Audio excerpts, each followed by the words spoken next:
Hey everybody, just wanted to give a little general hobby update. Some of the things I've been involved with lately.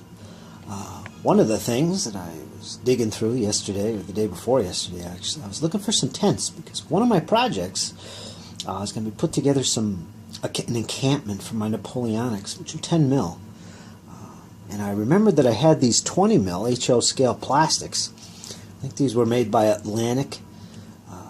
So part of their Old West sets they had, like Apache Pass and Washita River and all that stuff. And I pulled these out, and they're a little bit big. They're HO scale, but compared to my 10 mil, it gives you some idea right there. I'm going to zoom in a little bit right here. It's not too bad. I mean, if you've seen encampments from the Napoleonic age or 18th century, there's usually a bunch of different style and sizes of tents, and I figure, these might actually work. They're not too bad in terms of scale and height. Like, here's a cannon. Let me get that in focus for you. Right there. It kind of gives you a rough idea. It's a medium cannon, an 8 or 9 pounder or something. And there's a little tent. So that would work, I think. I'll put them on some bases, and I am going to make other tents. I'm going to make them out of basically wet tissue paper and over a frame made of thin card. And I'll make different sizes and shapes for that. But I want a big encampment going on. I think that would look great in my battles. Some of the other things that I dug up were some of these old walls that I built for American Civil War 15 mil way back. And this is going back in the 80s. And I found them. And there's a whole slew of them. I basically took gravel and I just glued them all together on these little bases. Different sizes and shapes and different heights. And I did make them for 15 mil. There's a real low one. That'd be perfect for 10 mil. But I think all these can be used for 10 mil. I don't know if I can get a better view here. Let me bring up a can. The wall next to it. Maybe a smaller section of the wall. You can see right there, that's not too bad.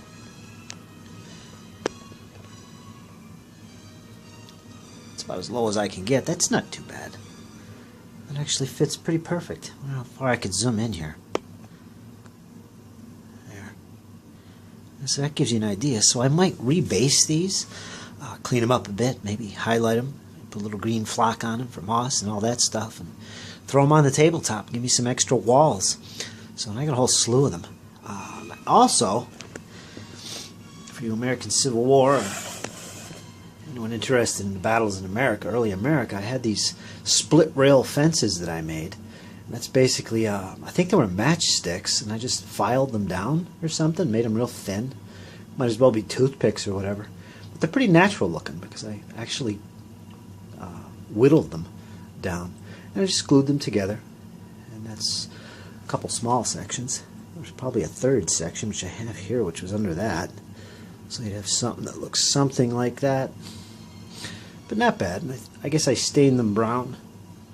I give them a wash of watered down brown glue, or watered down brown paint. So it's an easy way to make little split rails. Just carve them up, glue them together, and there you go. You're all done. Other stuff I've been working on is, I'm sure my friend Nick will be happy about this, but I've been working on rebasing my feudal English, and you can see some of them right here. Now they're mounted on the bigger bases. These are the old impetus bases. A set of rules I'm quite fond of even now, but I don't play it much, and I'm quite taken by the L'Art de la Guerre and DBA version 3, and that requires bases like this, the smaller ones. These used to be mounted like these guys, but I based them for impetus. But I'm going back to the old DBX style basing. I figure that's the best way to go. I mean, even with this style of basing, I could still play impetus anyway because they're the same base widths, like that, as you can see. So I could still play impetus. Why I went for this, I don't know. It was more like an experiment, I guess. Save on the number of figures required, I guess. But I never liked big bases outside of that because I usually put a lot of terrain on my tabletops, and that makes using these bigger bases a little bit unwieldy and kind of clumsy. You know, they're sitting on embankments like this. I don't know, it just doesn't fit my style of play. I like the more smaller, convenient bases. Well, I don't know if it's convenient, but it's definitely more versatile. So I'm in the process of rebasing my entire feudal English, which is a huge project. There's a lot of figures in that army. So give me a little look at them. I haven't shown them off in a long time, but they are some of the troops that I have.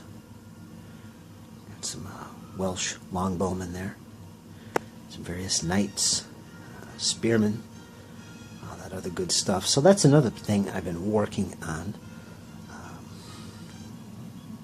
Another little project I've been working on as well. I've been playing a lot of black powder.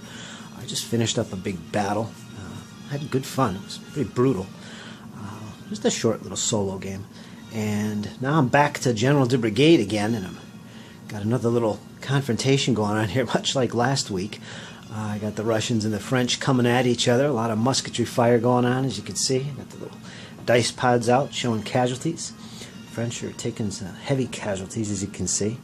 That unit up there lost a stand of troops already. Yeah, the Russians are doing their best against these French right now. So I got that going on. And I really enjoy General de Brigade quite a bit. I love this book. It's very high quality. I don't think I ever did a review or a first impressions of it. But, full color, beautiful book.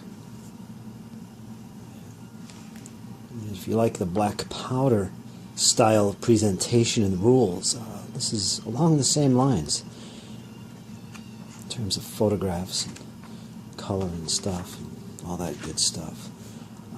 There's some more tents right there. Kind of like gives you an idea what I'm going to be working at for my own little encampment. But yeah, that's what I've been doing as far as that. So anyway, folks, that's the basic rundown of what I'm doing. Got a little wizard here from the Warhammer Quest game I painted up a long time ago. I think his sword is broke, which is unfortunate.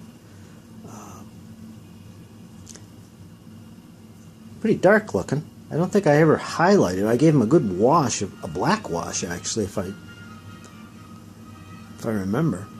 But yeah, little details need to be done on him to finish him off. Needs a little highlighting, bring out the flesh a little bit. But yeah, I did this quite a while ago. Never finished him completely, but looks pretty good. Just saw him sitting on my table. Thought I'd show him off. There's a little GW wizard. Looks pretty grand if you ask me. I like him.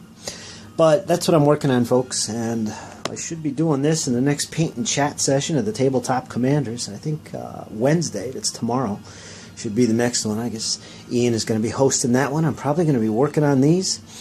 My walls here and some of my tents. I really want to get that encampment going. So that's what I've been doing pretty much the past week or two. I've been playing a lot of games, getting into my Napoleonics on the side. I'm rebasing my feudal English. Now I'm working on my tent, and I guess I'm going to be working on some more walls for terrain, again for my games. Should have a General de Brigade bat rep, perhaps a live play as well. We'll see about that, but there'll definitely be a bat rep coming up pretty soon. Pretty excited about that.